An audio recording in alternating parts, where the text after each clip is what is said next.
Уважаемые Валерий Александрович и Роман Николаевич, ну а также и остальные руководители компании Peptides. Прежде всего, я хочу отметить, что прошедший год, 2020, был, конечно, тяжелый.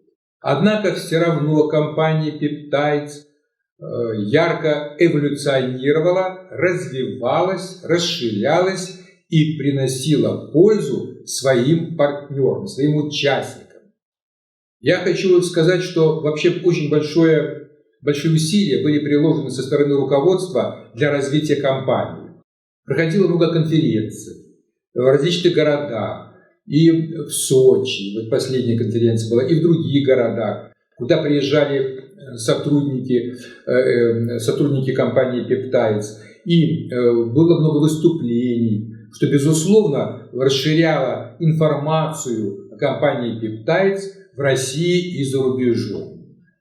Я хочу пожелать, прежде всего, в новом году здоровья, долголетия, успехов всем партнерам Peptides.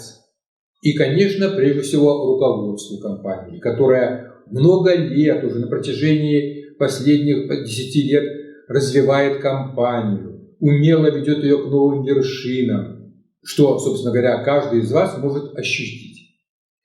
Также я хочу отметить, что очень большую образовательную работу компании. Ведь все-таки, вы знаете, образование, уровень культуры лежит в основе долголетия и увеличения ресурса жизни любого человека. И вот именно такая образовательная деятельность компании, привнесение новой информации, достоверной информации, аргументированной, является крайне важной вообще для любого учреждения. Появляются новые партнеры, которые также требуют обучения, развития и так далее. И я хочу пожелать, чтобы компания в новом году, в 2021 году, также успешно развивалась и покоряла новые вершины.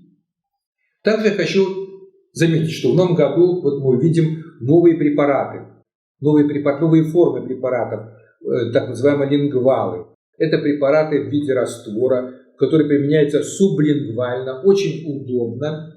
Тут нет капсул, нет желатины. И, конечно, безусловно, это более полезно для организма. Это более приемлемо для организма. Просто раствор – это прекрасно. Раствор пептидов, который может быть очень хорошо воспринят и детским, и средним, и людьми пожилого и старческого возраста. Это очень хорошая форма. Это новая линейка, которая будет в вашем распоряжении, которой вы можете пользоваться постоянно. Также я хочу показать вам новую книжку. Новая книга, это монография «Пептиды. Геном старения», которая вышла в издательстве Российской академии наук. Это был объявлен такой конкурс, который, собственно говоря, я выиграл. Вот, рецензентами этой монографии выступили академики Караулов, академик Ноздрачев, очень известный, и Баранов, главный генетик Санкт-Петербурга. Вот, и вы знаете, вот в этой книге, по сути дела, она небольшая, эта книжка, всего сколько у нас страниц? 58 страниц. Я обычно говорю, это итог моей научной жизни, итог 40-летних научных исследований, которые в сжатом виде и показано, собственно говоря, новое направление применения пептидов, которые регулируют экспрессию генов или активность, если говорить по-простому, а гены уже регулируют синтез белков. Так происходит, так идет жизнь. Гены, белок, жизнь. Причем, что интересно, оказалось, что эти пептиды регулируют гены у всех живых организмов. От растений до человека. 17 видов. Таким образом, это вот книга небольшая, которая будет интересна всем возрастам, начиная от школьников и кончая академиками.